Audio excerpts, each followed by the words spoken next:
നമ്മളെ കുറെ നാളായി കുക്കിംഗ് വീഡിയോസ് ഒക്കെ ചെയ്തിട്ട് ഇന്ന് നമുക്കൊരു കുക്കിംഗ് വീഡിയോ ചെയ്യാട്ടാ. നമുക്കേ കുറച്ച് വേപ്പില പറിച്ചിട്ട് വരാം. ചേട്ടൻ കുറച്ച് ബീഫ് മേടിച്ചിട്ട് വന്നിട്ടുണ്ട്. നമുക്ക് ഇതൊന്ന് കഴുകിയെടുക്കാം. കണ്ടാ,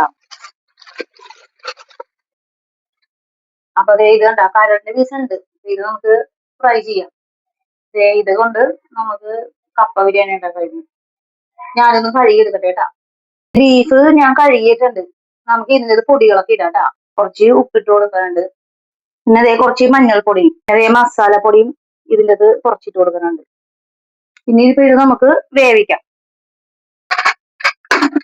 ഇറച്ചി വേവിക്കാൻ വെച്ചിട്ടുണ്ട്. അപ്പൊ നമുക്ക് ആ ഗ്യാപ്പിൽ കപ്പ ഒന്ന് ക്ലീൻ ചെയ്തെടുക്കാം.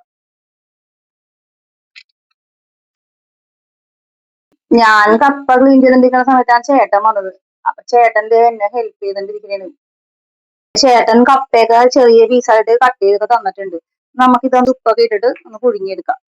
ബീഫ് വെന്തിട്ടുണ്ട്, കപ്പയും നല്ലപോലെ വെന്തിട്ടുണ്ട്. ഇതിലേക്ക് എണ്ണ ഒഴിക്കാമേ. ഇത് സവാള അരിഞ്ഞത്, പിന്നെ ഇത് ഉള്ളി ക്രഷ് ചെയ്തത്, വെളുത്തുള്ളി ക്രഷ് ചെയ്തത്, ഇഞ്ചി, പച്ചമുളക്, നമുക്ക് ഇതൊക്കെ ഇട്ട് കൊടുക്കാം. ഉപ്പ് ചേർത്ത് കൊടുക്കാം. ഇതിൽ വേപ്പിലയും കൂടി ചേർത്ത് കൊടുക്കാം. മല്ലിപ്പൊടി, കുറച്ച് മഞ്ഞൾപ്പൊടി, പിന്നെ മസാലപ്പൊടി, കുരുമുളക് പൊടി, ഇതൊക്കെ ഒന്ന് ചേർത്ത് കൊടുക്കാം. ഇനി ഇതിലേക്ക് ബീഫും കൂടി ചേർത്ത് കൊടുക്കാം.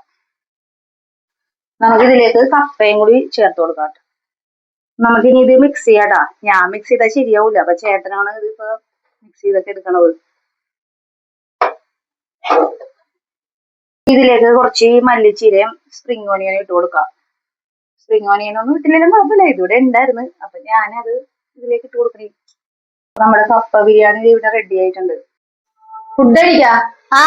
കപ്പ ബിരിയാണി, ഇത് നമ്മുടെ ലിവർ ഫ്രൈ, ഇത് മുളക് ചമ്മന്തി, കുറച്ച് സവാള അരിഞ്ഞത്.